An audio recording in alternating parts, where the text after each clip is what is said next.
welcome to ABA Inside Track, the podcast that's like reading in your car, but safer. I'm your host, Robert Perry Cruz, and with me as always are my fabulous co-hosts. Hey there, Robert Perry Cruz. I feel like you should put your middle name in there, too. No, I want it to sound exactly the same for 200 episodes. Okay, we're not at 200 episodes. This is only 195. 194. 194. I just had to edit. Did you say your name? Yeah. No, okay. Did you? Yep. Maybe I didn't. I don't think you got to your name. I just want everyone to know that my name is Jacqueline Marie McDonald. Okay, hello. And who else do we have here? My name is Diana, and my middle name, I guess, is now Irvin, because my new last name is Perry Cruz, new 15 years ago. But my old middle name, before I got married, was Jenny. Like me and Jenny. It's like peas and carrots. Aww. That's good. Was this the lowest energy opening to a podcast about behavior analysis and behavior analytic research I was pretty that energetic. there ever was? You were. There was like a bite to it, though. I felt like you were just trying to be mean, I Jackie. wasn't. I actually wanted you to say your middle name. I wasn't being mean. It's Maybe I was. William. Yeah, it's fine. I didn't know what it was. Ah, okay. Billiam. Billiam. No, that's enough name talk, though, folks. I mean, we get in, we're ready to go. Like I said, talking about behavior analysis, we get a little bit off track, a little bit. It was just ironic because it's an inside track is in the name of the podcast. And then we eventually get to our topic of the week, as well as the research that we will be discussing. Man, this segue just went out a window. Let's just get to it. We're talking about abduction prevention this week. It would be too creepy if we had said like segue like, oh, I'm going by a school real slow to steal some kids. I was thinking about like this episode. I was thinking about trying a lure, and then I was like, that's not like none of that's going to play very well. It's going to jokify a serious topic, which is teaching children how to avoid abduction lures, whether with or without disabilities. We'll be talking about research related to that overall topic. So I'm glad we started with our nonsense about names and sort of just eventually spiraled into the meaningful part of the show. Hooray for us, I guess. So anyway, let's get to it. We're going to be talking about abduction prevention, and we have 4 articles that we will be discussing tonight, and they are Efficacy of the Stranger Safety Abduction Prevention Program and Parent-Conducted In-Situ Training by Miltenberger, Fogel, Beck, Koehler, Shayne, Noah, McFee, Perdomo, Chan, Simmons, and Godish from Journal of Applied Behavior Analysis 2013. Teaching children with autism abduction prevention skills may result in overgeneralization of the target response by Ledbetter, Cho, Lang, Lee, Murphy, Davenport, Kirkpatrick, Scholian, Moore, Billingsley, and O'Reilly from Behavior Modification 2021. I thought you said and more. And more! Cast of thousands! Teaching abduction prevention skills to children with autism by Gunby, Carr, and LeBlanc from Journal of Applied Behavior Analysis 2010. And teaching abduction prevention skills to children using a one-on-one training setting by Berube, McDonald, and Perry Cruz, 2 names that we discussed for about 30 minutes at the top of the show. Hey, what? So It's not even, it's going to be May. Nope. No. It's going to be February. That's not how that goes. Okay. So those will be our articles for discussion tonight. And so why are we talking about abduction prevention? Well, I think certainly one of the facets of abduction prevention is that it is a very important skill to teach children. When you look at various ratings from, say, like the Department of Justice or the National Center for Missing and Exploited Children, the rates of abduction are not necessarily, high compared to a lot of other dangers for children, but they're one of those behaviors that tend to have an incredibly high risk. So it's a low prevalence, but very high risk. So when they occur, it is, typically kind of a dire situation. The 99 stats, and I don't think they were too different in some of the later stats, some of the articles discussed, there are about 58,000 abductions by non-family members in the U.S. And there's a big importance with that distinction, because when we talk about non-family member abductions versus family member abductions, the outcomes tend to be a little bit different in terms of whether they're going to result in, say, death or sexual assault, which is more likely with a non-family member. And there's a very specific definition of what sort of kidnapping versus an abduction is. So a stereotypical kidnapping is defined by the Department of Justice. They're done by a stranger or slight acquaintance. I don't quite know how they define the slight acquaintance part of it. Like you might have seen them like at a party, but not like know them as like you might not know their name, but you might have seen them. It's a familiar face. Yeah, like a familiar face or like a friend of a friend. Okay. You might have like the uncle's best friend wife would be like a slight acquaintance. Okay. Child has to be moved at least 20 feet or has to be held for at least an hour. And then one of the following also occurs. The child's moved 50 miles away. They're detained overnight. There's a ransom request. The individual who abducted the child intends to keep that child, or the child is unfortunately killed. And, so those are kind of more kidnappings. And the abduction is sort of the other piece that could end up in a kidnapping, doesn't have like the ransom component to it. But again, like I said at the beginning, there's an increase in prevalence globally as well. So that 58,000 statistic, that's only in the United States. So it's probably much higher worldwide. And again, non-family member abductions result in about 77% will have some sort of sexual exploitation component, and about 70 plus will never be returned to their family. So again, it doesn't happen all the time, but when it happens, there's an incredibly high percentage of those children who are going to unfortunately never return to their family or be returned with, having severe, traumas inflicted upon them.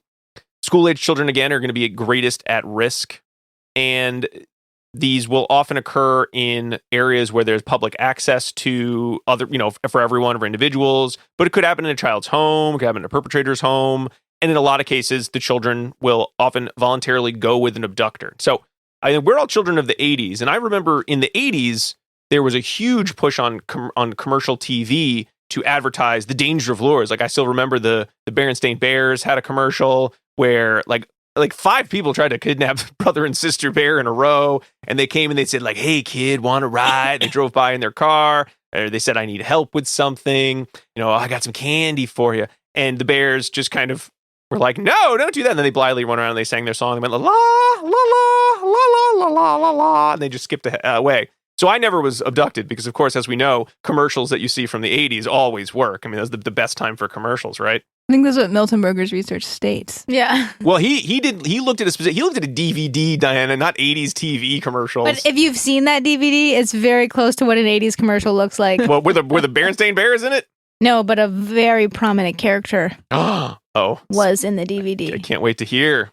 So one of the concerns that we run into with abduction is, again, it's not going to be a family member, but at the same time, it's going to be an adult who is using some kind of a lure to younger children. So there were 4 types described in most of the research. And since both of you have done research on the subject, why don't we lay out kind of what those 4 common lure types are? Sure.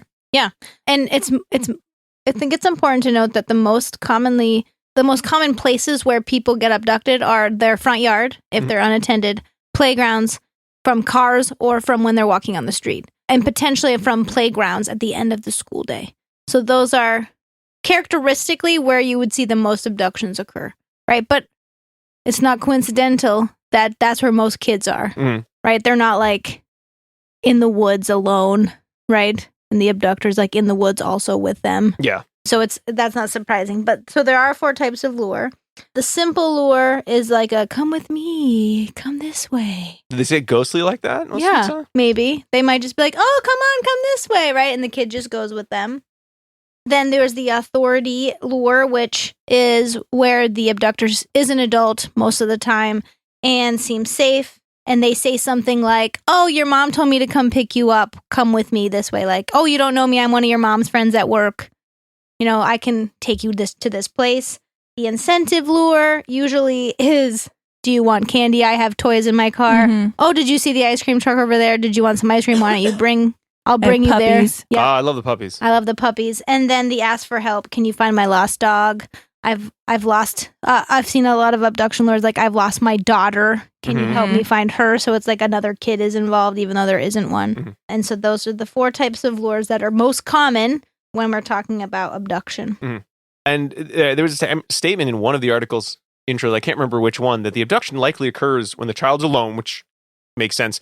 The environment lacks environmental stimulus control for safety responses, which I thought was an odd statement because I'm trying to think about safety responses. I'm trying to think back to when I was a child. Like I don't think there was any environment in which I was, had my behavior of, I won't go with an adult under strong stimulus control. I don't know because I never had an adult try to abduct me. So I honestly don't know if I would have responded any better than any of the participants in the study. Right. And so here I think what they're talking about is like a fenced-in playground versus a non-fenced-in playground that make like leaving, right? Like an area more or less feasible for a kid. So it's more the cue of you should stay in this location until some official it could be that, right? Occurs. And a lot of the time when they say the alone, it's not necessarily that they're really alone, right? But they're unsupervised. Mm-hmm. So a lot of the times abduction will occur when a parent is, or when a caregiver is not necessarily attending, mm-hmm. right? So we're all at the playground together, a kid's running around. There might be an abduction lure there, but the parent is still there, but they're just not actively supervising the child. Mm. And one of the sort of indirect consequences of some of these statistics is that many parents, and this probably was sort of, I think, from like the 70s to 80s, and then probably again into the 90s and then today, parents get so worried about my child's going to get abducted that they start limiting the activities that the child can do independently, even at ages when developmentally the child should be doing many activities independently. Or could be doing activities independently. Like I still remember some amount of being able to wander around the neighborhoods, but I feel like if you talk to anyone over 50 or 60 about their childhood, they're just like, I just went out and played with my friends for hours and hours and hours, and nobody knew where I was, and nobody had a phone or cell phone nearby that I was going to use, and I eventually showed up at home, and that was just kind of par for the course. Whereas, I mean, can you imagine now, parents, can you imagine now letting your child go somewhere without like, and you'll be there all the time too, other parent, or you have your cell phone and I will text you every 5 minutes to figure out where you are. That seems like, well, what are you, a crazy person? You let your kid do something without that much level of security around them? Well, there's different parenting styles, right? That's true. So. But I tend to see that more often. I mean, this is one I try not to practice exactly that strictly, but, you know, it's always a worry as your first kids are going out and doing things independently. But should we be expecting independence in abduction prevention safety? And, you know, there is some research. I think Ajiri's had a 2010 study that was mentioned that children around 4 to 7, like neurotypical children, based on survey results, by 4 to 7 years old, what will they do in these situations? By 6, kids do recognize dangerous behaviors by strangers, and they describe how to avoid them. And I think we'll keep coming back to this: is that hearing about avoiding strangers, talking about avoiding strangers, isn't the same as avoiding strangers. That's a pretty common theme on the show, and certainly that's neurotypical children. Autistic children may be more susceptible to abduction prevention because they're maybe not abduction lures. Sorry, abduction lures. Yes, they're so much struggle with abduction prevention because they are possibly more susceptible to the lures. The fact that they may be more reinforcing, so they might respond to them more strongly. They might not discriminate strangers from adults. It's, again, hypothesized. None of these studies looked into actually why that would be, but it's sort of guessed based on the disability descriptions that we typically see. Oversensitive or intellectual impairments, potentially limiting their ability to remain safe from strangers. Also a tendency to elope and a difficulty recognizing like the intentions of another person. So again, a lot of kind of a constellation of some social deficits that might make them more susceptible, or that we're sort of assuming make them more susceptible to abduction. Right. And I mean, if you think about it, right, as we were doing this study, spoiler alert, right, and and I'm thinking about me as a parent, this isn't a skill that you necessarily practice, mm-hmm. right? This isn't a skill that you're like, okay, if you get lost at the store, right, here's what you're going to do, and you outline all the things. This is not usually something that parents will say. Like, they'll say, if someone comes up to talk to you, don't talk to them. Yeah. Right? That's basically the lesson. Don't talk to them, right? Mm-hmm. But they might not give all the examples, like if they're going to give you candy, if they're lost their dog, right? So I think it's easy for parents to be like, yeah, my kid wouldn't go anywhere, right? My kid, because I've told them don't go with strangers, but then strangers gets mixed, right? When you're thinking at these lures, right? Does a stranger have candy? I don't know. I might go with a stranger with candy now, right? Mm-hmm. Does a stranger have dogs, right? Now they said their name's Tim. Oh, I'm going to go with Tim because now I know Timmy's no longer a stranger. So I think it gets a little blurry for kids. Or they know the kid's name. Or they know the kid's name, right? Right. Which is why you shouldn't put your kid's name on their backpack. Mm. I didn't even think about that. Yeah. But yeah, so those, I think it gets blurry for parents and for kids, right? Because it's so rare, right? That you can talk about it, but you're not necessarily like practicing with your kids what to do in these specific situations. Like, have you? Yeah. Well, yeah, but your behavior.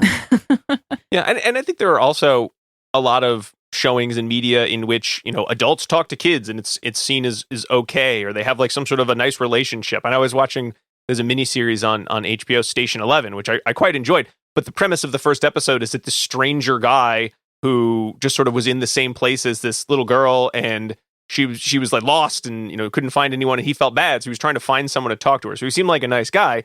But then in the end, no one was there to take her home after this show. And so he's like, I guess come with me and I'll take you to your parents' house. And, I know that he's not going to end up being an abduction killer because that's not the point of the show. But at the same time, sitting there going, no, kid, don't go with him. You don't know this stranger. You can't go. But of course, if she didn't go with him, then there wouldn't be a miniseries to watch afterwards. True. So, they're sending some mixed messages, Station 11. What are you trying to do here?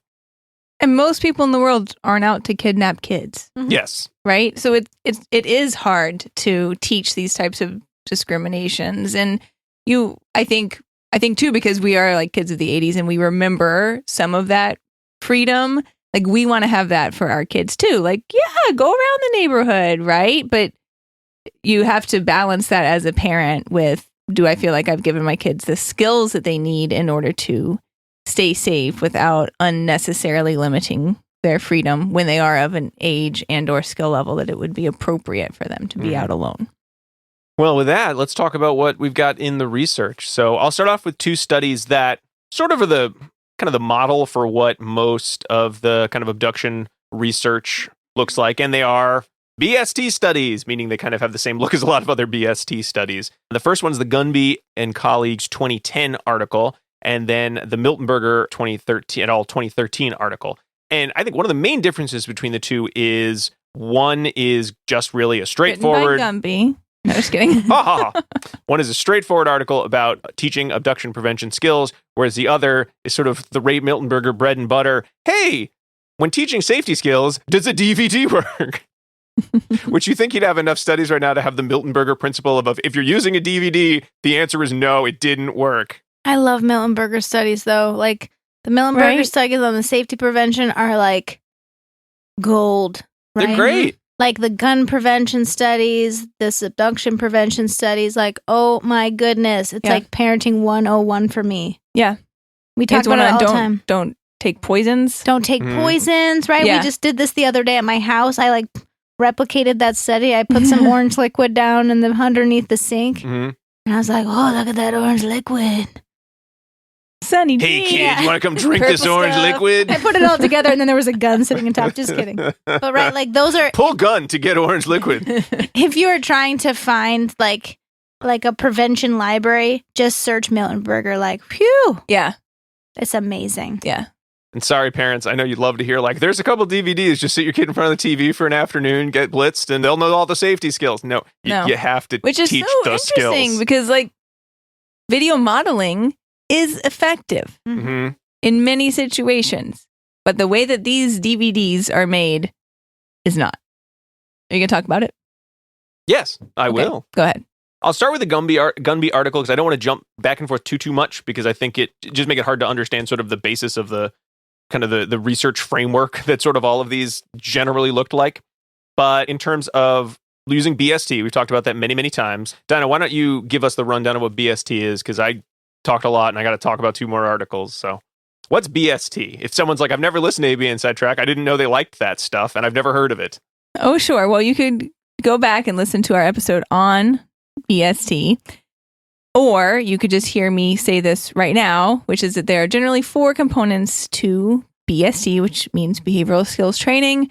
And those 4 components are instructions, modeling, role play, and feedback. So if you're going to teach a new skill, and this could be appropriate for usually a perhaps more complex skill, it's been used to teach with adults with disabilities, with children with disabilities, etc. You would first provide instructions, written and verbal instructions on how to perform the task. You would then model the task, so show someone how to do it. You would then have that person role play the task with you and provide feedback as you go. And then you would have them complete the task and give additional feedback as needed. And you would do that in a loop. So you would continue circling back to practice the role play and feedback until they get it correct.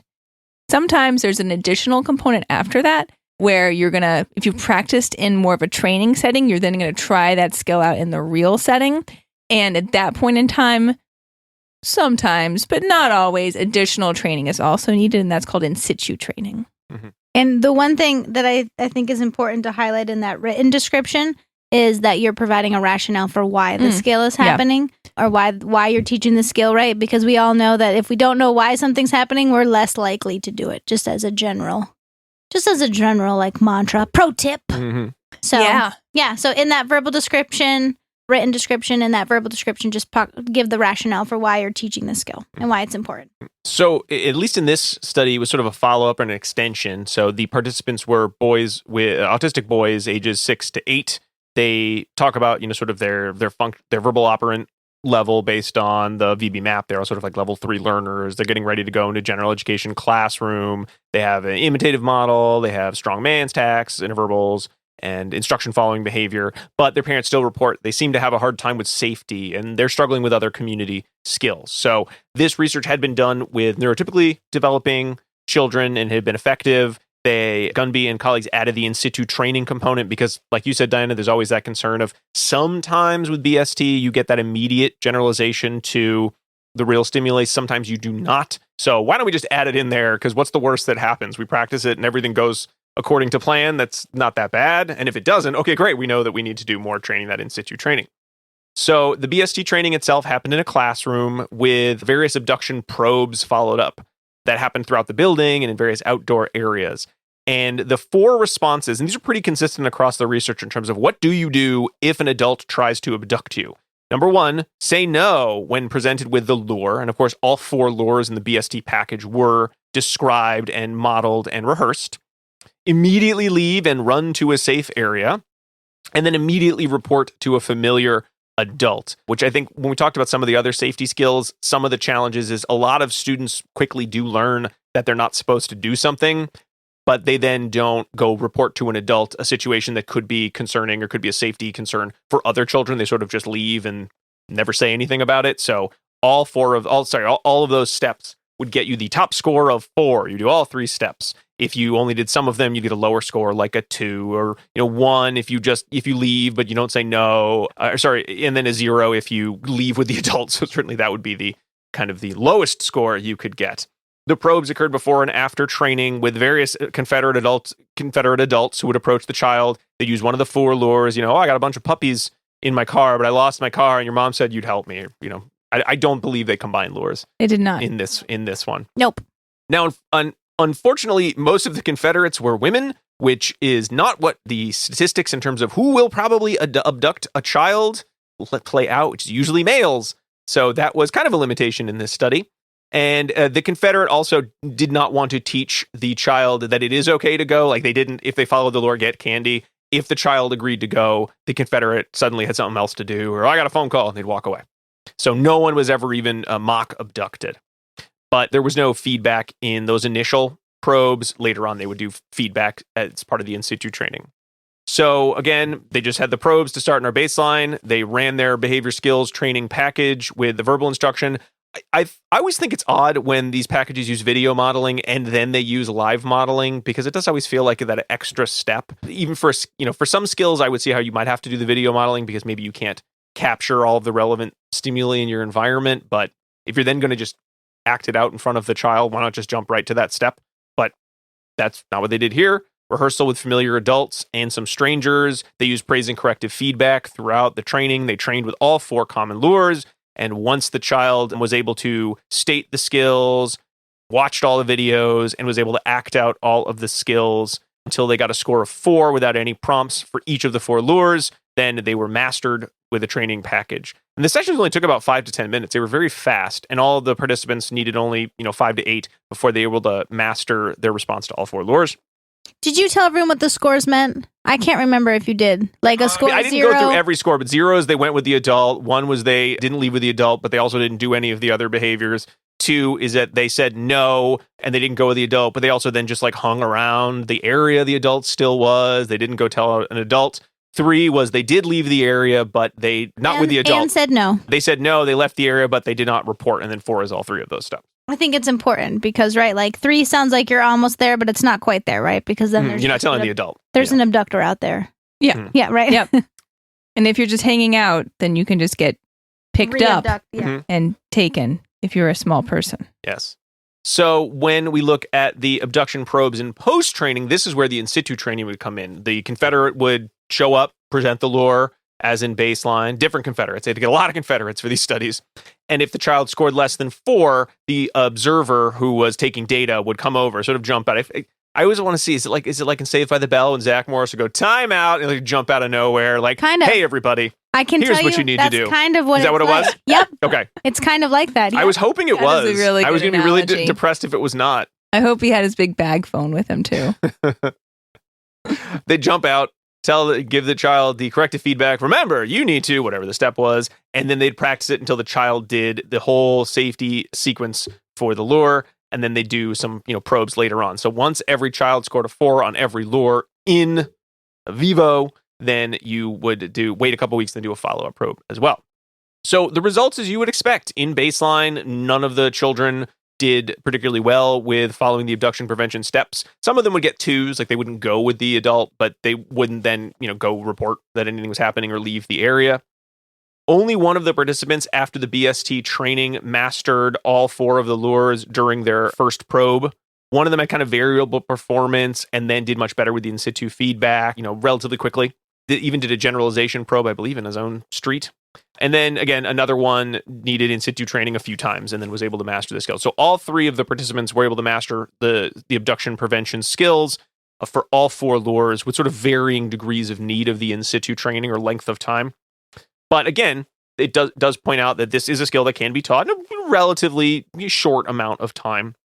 But again, the big limitations were, that all the Confederates were women, which does not match who the real abductors would most likely be. They didn't test for stimulus generalization. They also mentioned they didn't always observe the direct response. I guess whatever bush they were hiding behind, they weren't able to see the whole response. They just heard a no and it assumed it was a 3. When they looked up and the kid was gone and the abductor was still there. It is hard to do observation in a bush. You just got to get your paper and your spy goggles, like a spy periscope. You got to get all this good stuff. It is hard to do observations in a bush. The antenna poking out of the flower vase. You've got the right? magic thing. Like, are you here? Are you here? And what I'm doing right now your name tag is talking into my name tag. Or is it a brooch? It could be a brooch. It could be a pen. Anything in my side pocket. That's right. The nose of my glasses is actually a camera. So, but the main part is BST. I've watched a lot of Get Smart. In-situ training is effective for teaching abduction prevention skills as it has been for other safety skills. However, we're talking about a pretty small population that's, been part of some of these studies. And then there's always the question with BST, it takes too long. 5 to 8 minutes per session. But if you have 8 sessions, when is that session going to happen in the day? How are you going to do all these abduction prevention That's a lot of people you got to ask. Hey, could you go pretend to kidnap this kid for a few minutes? Yeah, it's very resource intensive. It's very resource intensive. What if we just watched a DVD, perhaps the Safe Side Stranger Safety DVD from 2004 to teach these abduction prevention skills? And then whammo bammo, watch it once and we're done, right? So there's where Miltenberger comes in because he doesn't trust any DVD. I wonder if he gets mad if you show him DVDs. With the Sam the Eagle, or is that the gun? That's the gun one. The gun one. The gun one. So this one is tell us about this video, Jackie. This one's very 90s. It's a lot of, there's a girl in the front and she's like, hi, do you want to learn some safety skills? Oh my gosh. And there's I think when I watched it before, here, if you look, it says stranger safety.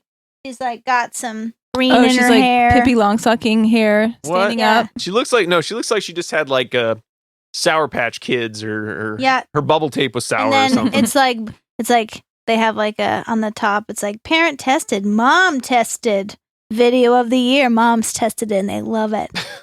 So no moms were abducted after watching this? Right there. Right. And so, so that's really, and it's kind of silly, right? She's on the playground with a huge crayon. She looks like an adult. She is an adult. Oh, yikes. So she's the lady that talks to you about and then they like show a video of someone like trying to get it, but she's not abducted. very She's like the cringy. narrator. Cringy looking video. Yeah. If you ever watched like Nickelodeon interstitials in the early 90s, you know, or the opening to Clarissa Explains It All, it looks kind of like that. It's got that kind of a vibe. You can from the watch it on pictures. YouTube for free. Oh, great. Oh, But okay. why bother? Because it's not going to teach you safety skills. But Clarissa Explains All was great. I so loved I feel like that you're giving show. the wrong impression. Yeah, Closer Explains It All was the best. I'm talking Yeah. artistic direction. No, it was amazing. I'm not knocking Clarissa Explains It All. You better not. I'm not. I watched Clarissa Explains It All. She's an alligator, her platonic friend Sam. It's all She explains Every time everything. the ladder went up on the window, go. good. What was that? There was something you got really mad, Diana, because we disagreed about. Because I was really sure that her brother's name was just Fergus, and you said it was Ferguson. Yep. It's Ferguson. Yep. I think they just call him Fergus. They never call him just Fergus Mm-mm. on that show. I feel very confident I'm not about looking this. up. No, that's we already looked it up, and I had to do the dishes But because I I lost a bet. But I think it's Ferguson too, and I No, it watched is. It is. But Yeah. thanks for bringing that up. I just wanted to rub it in Yeah. real good. Okay. But I know more about Nickelodeon. I know about Snick more than anybody. Anywho. Uh-huh. So this was. What are we talking So about? this video had social validity amongst moms. Amongst moms, according We to don't even know if it had social validity amongst mom. They might have just snapped. Like, is there mom association? Is there like a governing body of moms that, you know, you the can't AMA, use? the American Mom Association, I was never invited to be in the American Father Association. So, I mean, the ADA. that's the gonna American bring- Dad Association. That's very Okay. different. Yes, I'm Jackie. going to bring you back Mhm. Okay. to a more important discussion. Yeah. His nickname was Fergface, Fergwad, or Fergbreath, not Ah. Fergus. Okay. So I don't know, guys. You're thinking of the 90s movie Angus about the kid who wasn't No, I very was popular not. and then he played football With the seal? with the seal. No, that's Andre. That's you're thinking of Andre now. Okay. All right. Tell Anyway. us about this article. Well, I mean, there's not much to say about the safety side, the Safe Side Stranger Safety DVD. I do like the design that Miltenberger has here because it really is less a question of. I mean, I think he's sort of assuming he's going to get the same result that he got in all the other DVD studies in which Well, you're this not wasn't going to his see. first abduction BST article. No. No, Either. but this was the one comparing the DVD. And I think he'd Yeah. already done one where he compared a DVD, but it was a smaller group. So this was the one where he's kind of pretty confident about what's going to happen. Just wanted a bigger group. So it's a replication of a 2009 study. So again, more participants, group comparison, and also added in the In-Situ Training, but for parents to engage with Mhm. rather than for the thousands of people you need to run these abduction prevention studies, it seems. So there were 27 participants, age 6 to 8, and their parents, and they split them about in half to a control and a treatment group. And the treatment group actually was the group that got to watch the DVD. So ironic because the treatment was not that effective to get to the end of it. No, none of the students were known to have intellectual disabilities or any sort of prior abduction prevention training, so they were going in kind of cold. They also had a DVD that they liked teaching IST to the parents. And the target behaviors were pretty similar to the previous research. The scores were a little different, 0 to 2, and there was a time component. So, you know, there was 10 seconds to move away, 10 seconds to say no. So they added in a little bit more detail as to the latency to engaging in the different responses. There were, similar idea. There was, the in situ assessments where parents would go to some sort of a community setting like the grocery store, and then the parents would pretty much do the whole abduction probe as one of the observers. They'd tell the child, hey, why don't you hang around here? Then they'd go away. A Confederate would come over, try to kidnap them using one of the lures. If the child made an error, it was an immediate parent coming back, time out, and giving them feedback. So the parent was the one giving the feedback rather than the observer who was just there for the purpose of observing, or certainly the Confederate who was just there to, present the lure and then, respond accordingly to, whatever the child did safely. This study also did have a social validity questionnaire at the end, which is nice as well. But really, the main crux here was a little bit, would the parents use the IST, but a lot of, was there a difference between responses in those sort of in situ assessments for the children who got to watch the DVD or the children who didn't get to watch the DVD? And I do love that they had a big old consent meeting and his parents were like, sure, whatever, I'll do this study. Great. Some of you get to watch a movie now and some of you can leave early, I guess. Maybe, I don't know if they had to sit there for the exact same 45 minutes just staring into space.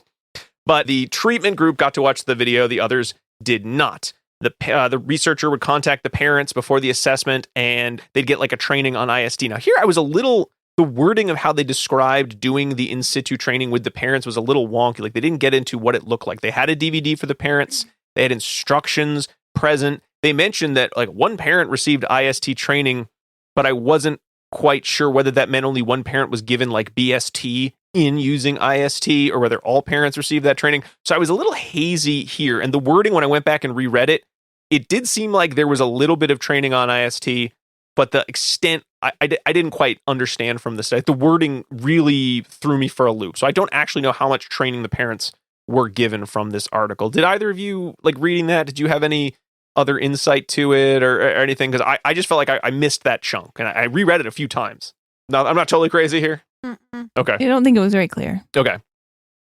But there was some amount of IST. They had some materials at the very least. And then the researcher told the parent, hey, we're coming out. Here's when we're going to do the probe. Go to your place. We'll be there. And bam, in situ probe.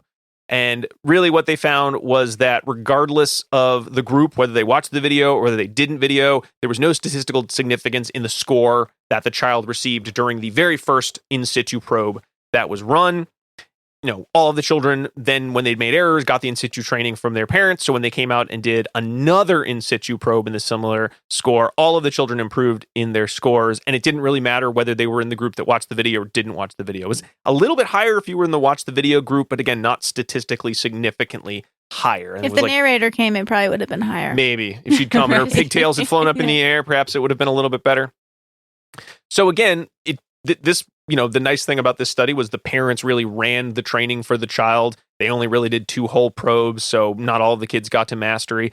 But there wasn't a significant difference between the kids who watched the video or didn't watch the video in terms of how long it took them to learn the skills or whether they demonstrated more of the safety skills. Like, nobody had the safety skills, pretty much, whether they watched the video or didn't watch the video. So basically, it does point that you might not need as much time for some groups of children to teach abduction prevention skills. It's something that parents can do, which I think parents like to hear that. Like, hey, you can teach your kid these skills and you don't need to be PhD in abduction prevention research to do so. But it also points to, hey, you're going to watch a video? Don't bother, because it's not going to result in any meaningful change. We kind of knew that, though, Which right? we kind of knew, Like, yeah. just telling someone how to do something obviously doesn't correspond always to having them actually do it. Yeah. Again, what was the training like? My other take was, were they talking about at least one parent, meaning of a parent dyad, mom or dad, or, mom or partner, or one caregiver got a training in IST? So that's the part I'm not quite sure on. Like, how much information did they get? Or did the parents get a 6-minute DVD and parents were able to learn in situ training from DVDs, but no one learned safety skills from DVDs? I was a little unclear there. So that would be my only kind of question still about this article. Well, so now that we've got that background, let's talk about what the future has to hold. By future, I mean the present, because we're going to move into 2021 with our last 2 articles. But before we do that, why don't we take a break, sit down, relax, and then come right back.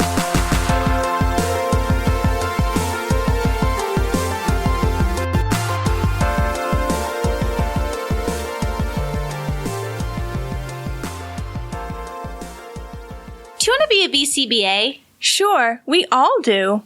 Now you can come to Regis College in Weston, Mass. to get your graduate degree. Choose from any one of these courses. Masters of Science in Applied Behavior Analysis. Masters of Science in Special Education. Dual degree in Special Ed and ABA. Or be eligible for your postmaster's certificate. You can complete your degree and be ready to sit for the exam in 2 years. And our 2017 grads had a 100% pass rate on the BACB exam. Come enjoy practicum placement support, ethics mini handbooks, PhD-level professors, small class sizes, and a service trip to Iceland. If interested, don't delay. Supplies are limited. Learn more at regiscollege.edu. Again, that's www.regiscollege.edu, regiscollege.edu. One more time, www.regiscollege.edu. See you there!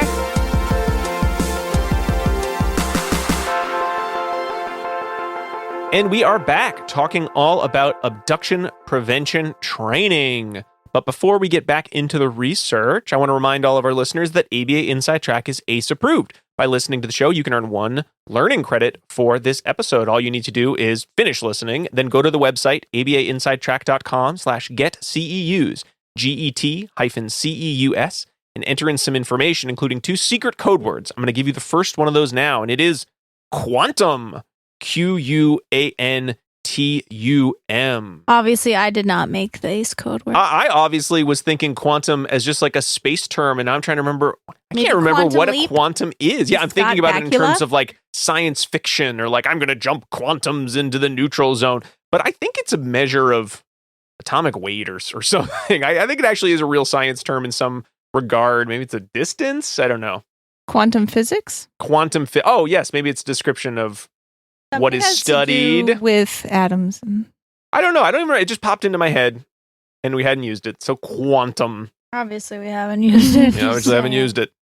All right. So we talked about kind of some of the initial abduction prevention research, which is really an extension of a lot of the other safety skills research that was going on in the late aughts and the 2010s. But let's get some more recent research, because as fun as it is to be like, that's it, there were 2 studies and they answered every question we could ever have, we know that's not really how science works. So why don't we start with Berube et al. And Jackie, you were a big, I know you mentioned some notes, you got some good dirt on the process of getting this article published, which we always love adding to the show. So please take it away. Yeah, so this article was completed by one of my thesis students, Taylor Berube. And so she actually started working on this study in 2017 as her thesis. And she came to me. This was not my idea. I never would have done this idea. She came to me and said, I read this article. It was the Gunby article. And she said, you know what? These limitations are something that we could replicate. And I was like, oh, yeah, that we could extend. And I was like, yeah, we could. And I'm like, it is going to be really difficult to get this through the IRB. We have a very conservative IRB at my university, which I am proud of. And it did take us a long time. It took us around 6 months of IRB review. We had 3 different full reviews of this study. So our full review is when we talk about the study's methods and procedures to our full IRB board, which is comprised of scientists, non-scientists, and on our IRB board, there are a priest, a nun, and a community lay person. So discussing the benefits and, the potential limitations of conducting abduction prevention research, right? And to be honest, I think having that large amount of time to talk with people not part of behavior analysis really made our study so much better. So we included a lot of things that other studies didn't include that I think protected the participants and made, I think, the study maybe not as realistic, but I think a little safer for the participants involved. So it took forever. So it took it was the longest study it ever took to get through the IRB. But I thought that they gave us some really good suggestions and revisions that I think when I look at it now, I'm like, oh, I like that we added those things. Glad we did it that way. Yeah. And so you talked about the Gunby article, right? And so we're basically replicating and extending the Gunby article, but doing it more in a one-on-one setting, because as behavior analysts, we might not have the luxury of having pre-made videos or having the time to make pre-made videos. Or we might not have the luxury of having 2 trainers to help. Or we might not have the luxury of having a group situation, right? So we wanted to, in this moment, we didn't necessarily have that. So we really wanted to see if these similar procedures would work. And we wanted to focus on elementary age students that didn't have a diagnosis, right? Because abduction prevention can happen to anyone. And so we recruited using snowball sampling. We basically were like, anyone that has a kid that's younger than 7, do you want to be part of this study? And we received a few nibbles. Yeah. One of which was a family that had 3 6-year-old triplet boys. So we stopped right there because it was a master's thesis. Fortunately, there were no actual snowballs used. No actual snowballs used. And so the young boys had no formal education, abduction prevention training, right? The parents just said what we said. They just said, oh, don't go with strangers. And then, so we did a pre-assessment. We did BST training one-on-one. We did in-situ training. And then we did a 1-month post-in-situ training follow-up. And so our pre-assessment and generalization sessions were conducted on playgrounds that the family frequently attended different playgrounds around where the participants lived. And we picked that because it's a common area where you would frequently see, not frequently, right? But where the most common area where abductions would occur, besides on the street or in the car, which definitely wasn't safe for 6-year-olds to be like hanging out alone on a street. Like in the Berenstain Bears commercial. Yeah. You don't want them Right. skipping down the street. Okay, and then the in-situ training occurred in the participants' front yard. So their front yard was large, and it had some trees and shrubs on one side. Convenient. Yep, where our primary experimenter hid. Did they like Homer Simpson their way out of the bush and then back into the bush? Ooh. So it's important to note that we recruited Confederate strangers. All of them are men, right, to address the limitation of the female Confederates from the ABA program and from undergraduate psychology students who are interested in getting their foot in some research. How would you like to learn how to kidnap children? Well, we didn't like market it. We like knew some of the presenting males in the ABA department, right? Mhm. And we did have at that time an undergraduate intern in the research part, so that was presenting male. So we said, "Hey, do you want to do this?" It wasn't like that. Like, "Hey, do you want to go abduct You seem people?" weird and creepy, so come on over here. And so, just like previous studies, we used BST to teach the Confederates what to do, how to stand, what to say, and all those things, right? And if the kid said yes or decided to go with them, they said the same thing, like, "Oh, I forgot I have somewhere to go," and they left quickly, right? Similar to Gunby, the responses included saying no, leaving the scene, and telling an adult. One Confederate said, "Huh? I like that." Like, well, one participant said, "Huh?" Oh. So you got to hire a better Confederate. They're like, Right, no. line. Yeah, one line. That'd be funny. One participant said, "Huh," and that was the only non-example. So we didn't see any screaming or any of that sort Gotcha. of thing. Right. We used the same scoring as Gunby, the 0 to 4 scales, and we used concurrent multiple baseline design across participants to examine the effectiveness of the BST and in-situ training. Actually, Jackie, I think that's a kind of an interesting finding in terms of, one of the participants just kind of made a noise. I'm trying to think, I think when we think of abduction prevention, you're sort of thinking of it like maybe it's been in TV where there's like screaming and like, oh, this character is clearly, a Colombian drug runner or something, like, because the movies want us to pick out who this character is and put all these characteristics on them. And in real life, there's probably not a lot of screaming. It's just very quiet. And then this child is gone. Sort of like when they looked at, what is it like when someone drowns? Oh, they flail around and they scream for help. And then, David Hasselhoff comes. It's like, no, most people, they just make some movements and then they go under the creepy. water. It's not, Yeah. it's not this big dramatic, expression, which is probably one of the reasons that it continue to happen. It's not super noticeable. Yeah. Well, and in some cases, right? In some Sometimes, cases, yeah. that's true. So, but I think a notable thing that we did in our study is we gave the parents a script. And before the pre-assessment, the parents had to read the script to the child, telling them that at the playground that they're going to be at, someone might approach them and they're going to practice skills, but it is pretend. Mm-hmm. So we gave them like the information that we were going to be practicing skills, not what they were, but like someone's going to approach them, we're going to practice skills. It is all pretend. Mm-hmm. So that happened before every single pre-assessment and generalization. No, was that a recommendation of the IRB? That or was a recommendation. Okay. That of the sounds like an IRB recommendation. But I mean, again, not too dissimilar to how you might, as a parent, provide that instruction. Like, we're going to be here at the park. Remember, if XYZ occurs, you should do blank, blank, blank. That's how you stay safe. Right. Now, if you were actually instructing your child, you wouldn't tell them it's just going to be for practice, because you wouldn't want them to think like, oh, people occasionally will test your safety skill abilities and it's all for fun, because you actually kind of want your child to be a tiny bit scared in real life of strangers. But for a study, I think that is. And I really like that too, right? Because at the end of the study, there wasn't, when we asked the participants, right, did you feel scared? They were like, we knew it was pretend, but in this situation, it would be scary. But in this situation, we weren't scared. Yeah. So that is helpful, right? So I think our IRB did a great job. They added that in there. So at the playground, the parents would evoke or make it a higher probability that one of the triplets would be by themselves on a structure, while the other ones would be someplace else engaged in some other activity for this pre-assessment. And that's when the abductor would come. It does work out when you have 3 kids that usually one of them is on their own. Yeah. Right. I was like, can you do this? Parent, she's like, oh yeah, definitely. Yep. But it is important to note that they were never unsupervised at any moment. So at any one moment during any of these things, either a parent, the experimenter had eyes on the kids, right? So they were never like, oh, and then we just left them behind a tree and ran away. Yeah. So the experimenter was present but hidden. So that's always fun and interesting. So after the lure happened, right? So depending on what happened in pre-assessment, if they went with, we'll talk about the results later, if they went or not.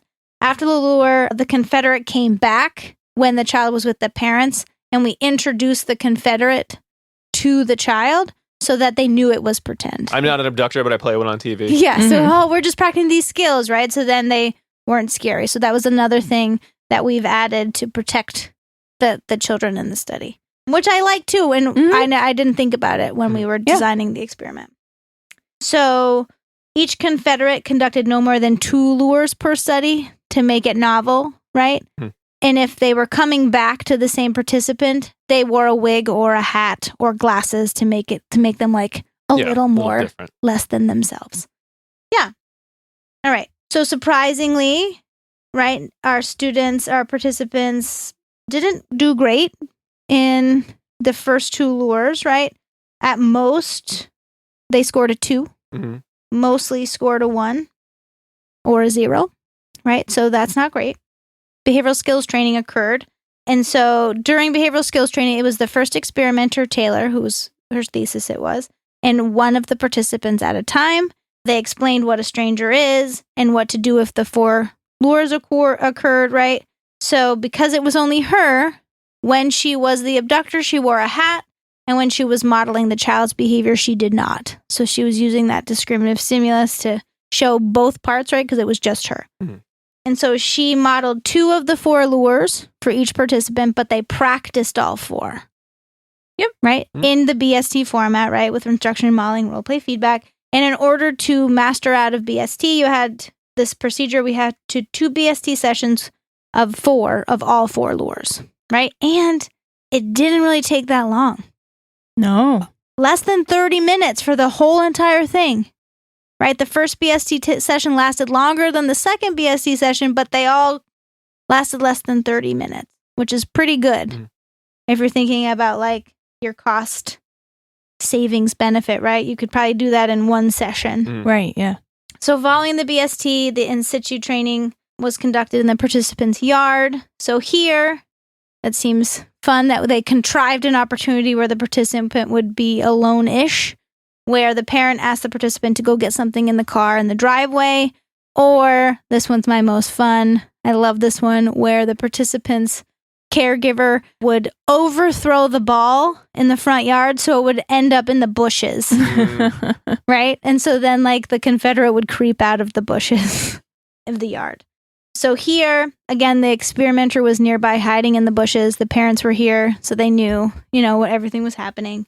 And here, if the participant scored below a 4, the experimenter suddenly popped out of the bushes, provided feedback, and they practiced. Again, and only 1 participant out of the 3 needed in-situ training. And generalization occurred 1 month following in-situ training on another playground that wasn't the same playground as before, and all of them did great. That's good. Right? Yeah. Following the study, we did a social validity assessment where the parents thought that they could run this themselves. It should be noted that one of the parents was a behavior analyst too, and that they thought it was valid and they really liked it. We should probably in the future add more questions, right, to the social validity because the parents were very invested in this, right? They don't want their children to get abducted. So I think we could have finessed the questions a little bit better. And then we also had a debriefing session where the parents, the experimenter, the children were present, and a counseling professional was on call to talk about how it felt and if they needed any help and if it was scary and what you should do and that sort of thing, just to kind of give a full rundown of everything that happened, right? So we do have some limitations. We had some short baseline sessions without a trend, right? Because we didn't want to do too many abduction baseline sessions, right? Yeah, that almost feels like that seems the more appropriate norm in terms of like, we're just going to run baseline where these kids get kidnapped until, we need to do 50 because we got to get to, where our concurrent baseline can fall. It's like, no. Right. if a child goes with the lure one time, okay, you know what? I think you're good on your baseline. Child probably needs abduction prevention training. Right. You know, I understand you know, you got to have your internal validity and all, but come on. So this was a stipulation of the IRB that we couldn't do more than 3 baseline sessions. Mhm. So they let us do 3 for the concurrent multiple baseline design, but they said any more than 3 and then you can't run the study. And I Yeah. was like, I get that. Fair. It's fair. Yeah. The boys did live together, right? And we can't account for the observation because they were all at the playground, Mhm. right? Or Yeah. at the house. So we don't know if they saw each other being, approached by a Confederate. We don't know if they were like talking to each other at bedtime, like, Mhm. oh, do you remember that creepy guy tried to take us, right? We don't know any of that. Yeah. But you still demonstrated experimental control Yes. with Yeah. the MBL. Right. So it doesn't look like that happened. No, it doesn't, but you just don't know. Yeah. And then, this was a quick data collection study, right? It's every master's thesis student's dream after you get through the IRB that you have, sessions done within 30 minutes so that you can do those follow-up Yep. sessions. But it's potentially that perspective taking might have been a possible prerequisite here, right? Because the participants had to discriminate between, in that BST, whether it was the child's behavior or the experimenter's behavior being the same person. Yeah. So yeah, that's what we did. All right. So we know that we have a technology that can teach abduction prevention, but that doesn't mean we have the answers to all the questions. And then Ledbetter Cho and colleagues asked another one of, might there be any side effects that we need to be aware of when we're looking at abduction prevention, especially when working with children with, say, disabilities? So let's discuss that and round out our evening. Okie dokie. So I reviewed the Ledbetter Cho and a whole gaggle of other authors' study. And I'm not going to go into like tons of detail because we've really hashed out a lot of this already. But the question that this group of researchers had was, is it possible that going through this whole process, teaching BSD, teaching the stranger danger, that young learners or participants may overgeneralize this skill to other strangers who may actually be there to function in a helping capacity? So that's kind of what they wanted to look at. So from the get-go, they anticipated that was going to be the case for their learners. And so they made a plan of how to test that from the beginning. So it wasn't like, we ran BST and then at the end we thought, what if we test it with other like helping professions? They wanted to test this from the beginning. Mhm. And specifically with children with disabilities. So they had 4 children in the study aged 6 to 12, all of whom were on the spectrum. They were Tatum, Jones, Chris, and Debbie. Great names. Yeah, I know. And they gave us some information on their communication scores in that they all scored in the low to moderately low range on the Vineland for both expressive and receptive language skills. So that gives us a little bit of an idea of, kind of where they were learning at this point in time. And then they recruited from their university 112 different strangers, including staff, faculty, and students. I wonder if it took them a long time to get through the IRB. I don't know. They didn't talk about it, but it might have. Just finding that many people would probably Yeah. take 6 months. I know.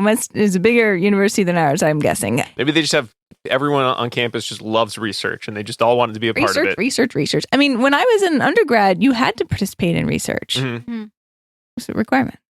Yeah. I did a lot of studies. I did too. I liked it.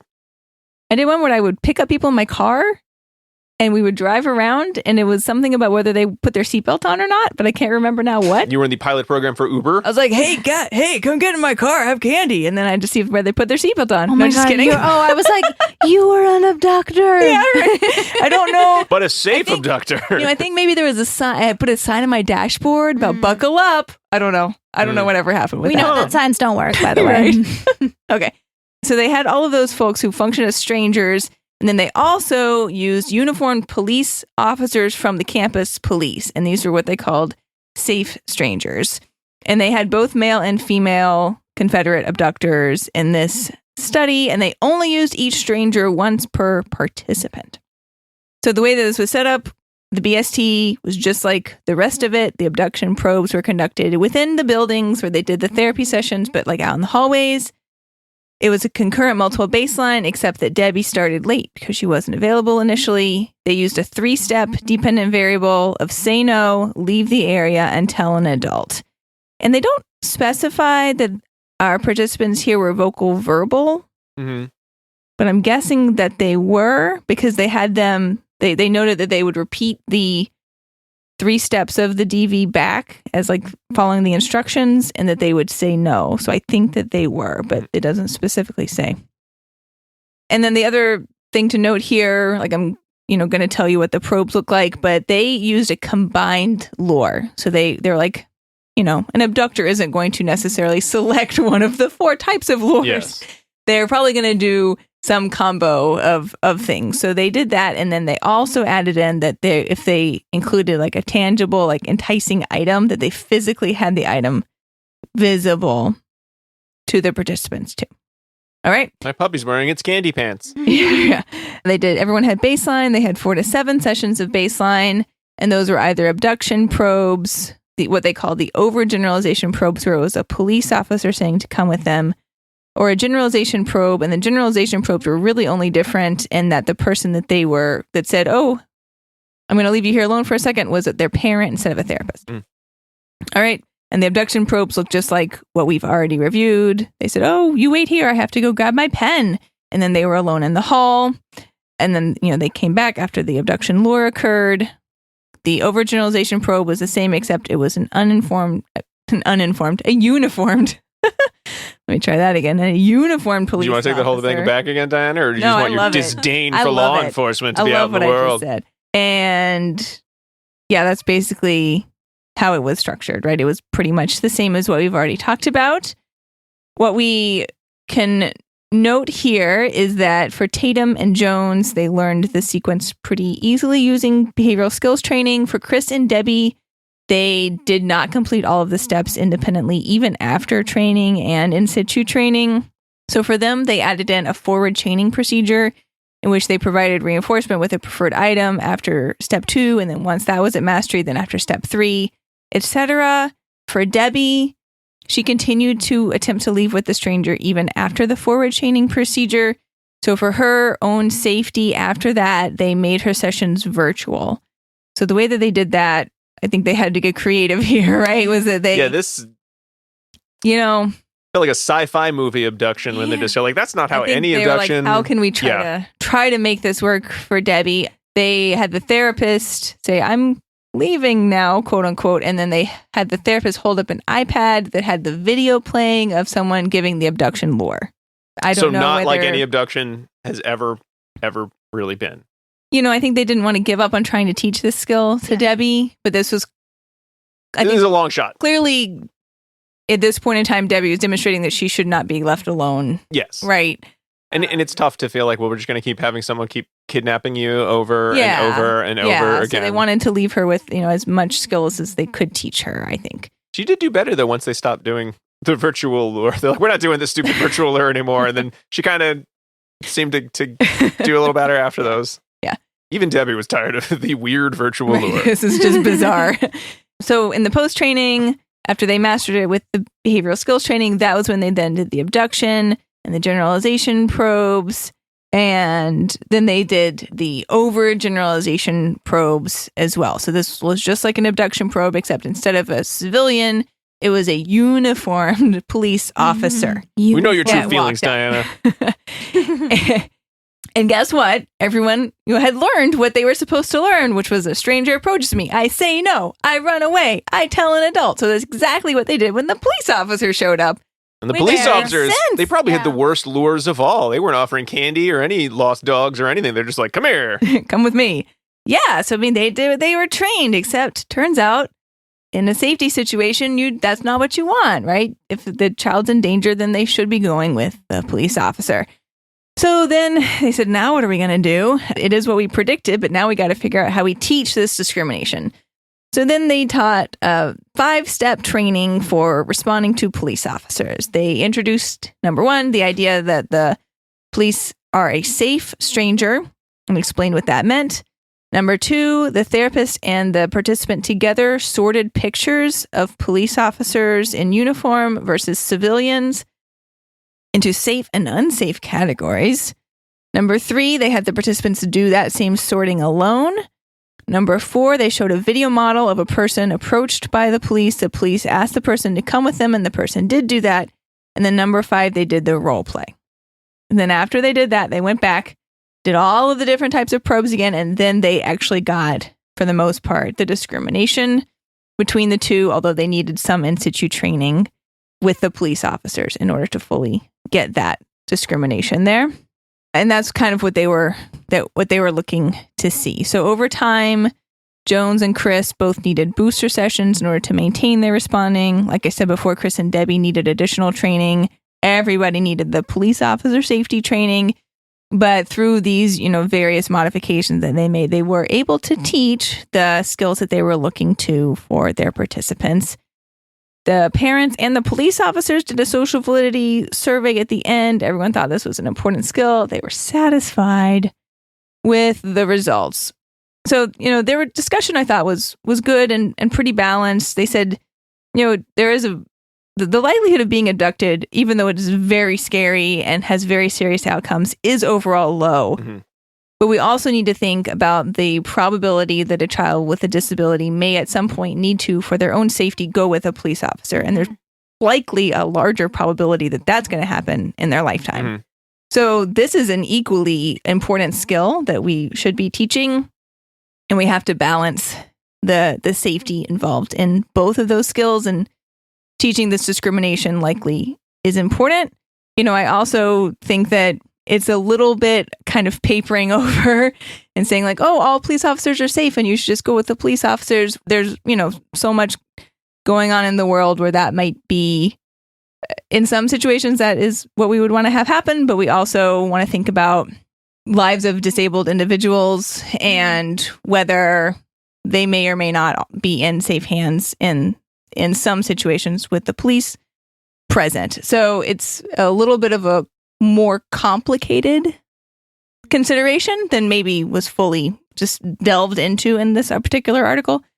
But these were young kids too, right? So, we teach kids if you are lost or if something scary is happening, then you do look for the police officer, the fireman, someone in uniform to go to, right? And that's what they were attempting to do here. As my last point said, hey, we could have taught them about the discrimination between the officer and the civilian clothing before we did the BST, which does seem like a good idea on this side of things. But, they did want to initially establish that they saw this type of overgeneralization through the BST training. And they saw that, and then they saw a way to correct for it. So it was a really interesting study. All right. Well, we've gone through 4 different studies, and I think it gives us a good place to be for our dissemination station. So I think one of the big take-homes I got from looking at all of these studies is, why don't we think about abduction prevention training as just sort of a straightforward package? Think about it like tiered intervention. It doesn't seem like it takes very much time. It might even be able to be done in the home rather than something that has to be done at a school or anything like that, where there's just a review of the why, there's a review of the steps, and maybe not even the practice, but like a bare minimum amount of training. And then potentially we add in some sort of kind of community assistance component to that as well. What do we want children to know about the safety officers that we have? Not just police officers, but firefighters, other government agents that are like a mail carrier, someone who's, fixing electric light poles that might have to tell you, kid, come over here because literally this pole is going to fall on you, or there's downed wires over there and you shouldn't play. So, can we, come up with sort of a basic package that sort of captures some of the BST components that is, we look at as maybe this is the gold standard for some basic safety training, starting there, because we know that that's not going to be effective for every single child. But if every single child got some sort of a basic package of this is what safety is to avoid abduction, that in itself is probably going to result in resistance to lures for a vast majority of at least, of the population, right? Then it would be a matter of, okay, well, what are the other pieces we should be looking for, where we might want to pre-train a few of these skills, or we might want to have a more in-depth discussion of what is that discrimination between the safe stranger and the unsafe stranger? Who are the students that we actually might want to have some sort of an abduction lure in situ to see what does the child do? Because I think to say everyone should do in situ training for abduction prevention skill, that's not going to happen. That's just there's too much that would need to happen for that to be like a program. I mean, I guess you could do it as a program, your local school. Oh, it's Abduction Prevention Day. Come to the school. We'll have multiple strangers luring you. I guess you could. Group BST does not necessarily need to take a long time. Mm-hmm. Right. You also do pyramidal training, as we've learned about previously. I think about like the stop, drop, and roll campaign. That was extremely effective. Everybody knows how to stop, drop, and roll. Right? Mm-hmm. And it didn't take that long to learn. So I wonder if something like you're describing, like no, run, tell, or whatever, could be pretty easily shared, and then brief practice where the kids actually do it with one another and get feedback, and it might be effective. Yeah, and I'm as I think straightforward as the research that we have so far has been. There's not any definitive, when we see children missing certain skills or when we see children struggling in this area or that area, that's a red flag for the IST, or that's a red flag for the safety skill overgeneralization. I mean, we sort of had with the Lead Better Chose group, we knew that there were children who scored low on communication on a Vineland.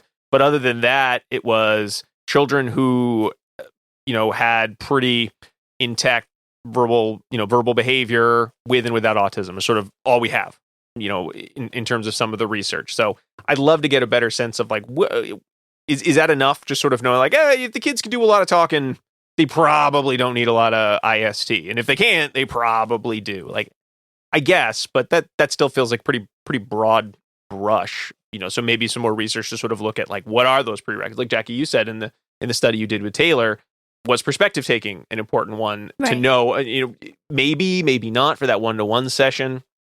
So I think there's still some variations to play out to really get to, here you go, everyone do this. It doesn't take long, and we'll sort of get a maximum effect in terms of training abduction prevention. Because, it's not the most common childhood danger, but it is one that, when it happens, tends to be serious.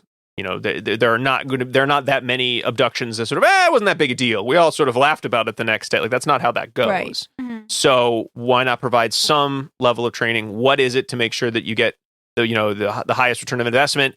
And then what else do we need to be thinking about for our students with disabilities or students without disabilities that might demonstrate certain patterns of susceptibility to lures? Students with ADHD, students who have screen addiction, and I got a phone over here for you. Hey, I want a phone. I don't know. What are those groups? So a little bit more to be had there to sort of really fine tune. Temperament could certainly play a role as well. Like, I feel like one of our kids would never go with anyone ever because he would be scared, but not the others. And no one will go with the police because Diana thinks they're uninformed and is not interested. That was an accident. I didn't mean to say that. I don't like authority either, Diana. Don't worry. Yeah, I know. I got your back. Dislike authority. Any other takeaways that either of you had from? I mean, you had some direct takeaways from the research that you were parts of, but other than that, I think it would be interesting if we could get a bigger grant to do like a video, right? Like, not like the Safe Side video, but like a video that's informed by behavior analysis that we could show at schools. Right? That then would have like a training component as part of it. Like the stop, drop, and roll. We all practice stop, drop, and roll. Oh, yeah. Yep. Just saying. In the cafetorium. Yeah. You mean just like a quick 5-minute BST, like, hey, everybody, here's what this looks like. Right. And now pause it. You try. Yeah. Yeah. I think that would be cool. And then widely distribute it to everyone. I mean, most of the grant money would go into the cool 90s graffiti effect we need to have behind our heads at all times. Lasers. And our pigtail lifting technology. You need CG for that. No, it would just be like a puppy telling you. It would definitely be a puppy? Person in a costume. A crime dog? Crime dog. McGruff? But it wouldn't be a crime dog. It would be like a prevention cat. Prevention cats. Can't be a crime dog. It's prevention cat. Okay. All right. Anyway, we're done. Scene. We can't top that. All right. Well, I think we need to go. Change this last code word. All right. And with that, we come to the end of our discussion on abduction prevention. We hope you enjoyed the episode and learned something new. Maybe you have some new research ideas of your own. Before we wrap up, I want to make sure to give everyone our second secret code word. It is kitten. Kitten. It was a different code word, but then Diana changed it because she was so inspired by Prevention Cat. Prevention cat. What about the Abduction Aardvark? Hey, everybody, I'm Abduction Aardvark. No, nobody wants a cat. Nobody wants an aardvark. Everybody likes cats. How do you know? Have you done social validity questionnaires on aardvark versus cat? Yes. There was a great song about the aardvarks. But anyway, it's going to confuse everyone. The code word's kitten, folks. Kitten.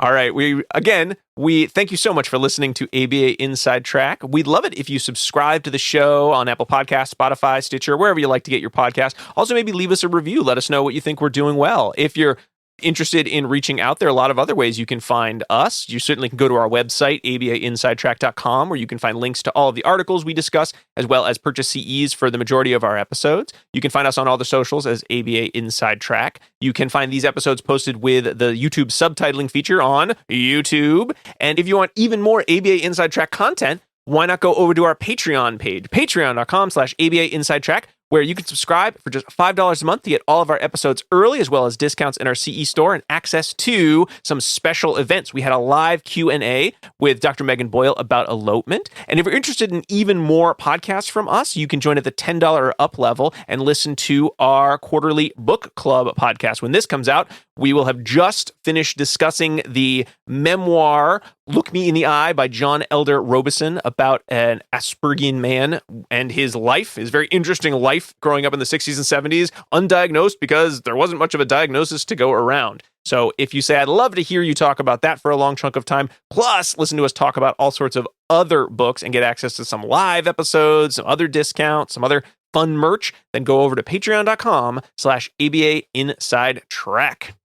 Big thanks to Jackie and Diana for being here with me tonight. Thanks also to Dr. Jim Carr for recording our intro and outro music, Kyle Sturry for his interstitial music, and Dan Thabit of the Podcast Doctors for his editing work. We'll be back next week with another episode, but until then, keep responding. Bye. Bye.